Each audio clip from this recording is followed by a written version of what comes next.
तांदूळ संपले होते, तर मग तांदूळ गाळून घेतले कारण की त्याच्यामध्ये अळ्या होत्या तर आणि तो बारीक-बारीक पावडर पडत होता, तर मग डब्यात गाळून ठेवले. आणि आज बनवायच्या होत्या मला कंदाच्या पोळ्या म्हणजे रताळ्याच्या.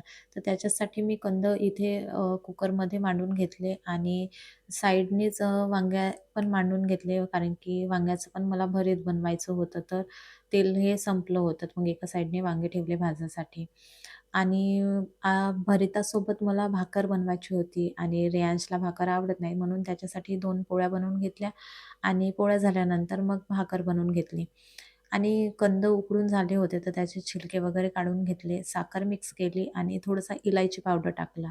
ते काही मी इथे क्लिप घेतली नाही आणि छान ते मिक्स केल्यानंतर जशा पद्धतीने आपण पुरणपोळी भरतो त्याच पद्धतीने मी इथे कंदाचा तो लादा भरलेला आहे आणि छान तव्यावर तेल टाकून ते पोळी टाकली आणि दोन्ही साइडनी भाजून घेतली. मला ही पोळी खूपच आवडते कंदाची आणि कोणी घाऱ्या पण बनवतात आणि बोंडं पण बनवतात कंदाच्या, पण मला हेच बनवायला इझी वाटते आणि ते खूपच तेलकट होते म्हणून मी काही बनवत नाही आणि पोळी वगैरे झाल्यानंतर मग भरीत बनवलं आणि रेयांसाठी आलूची भाजी. आजच्यासाठी एवढंच.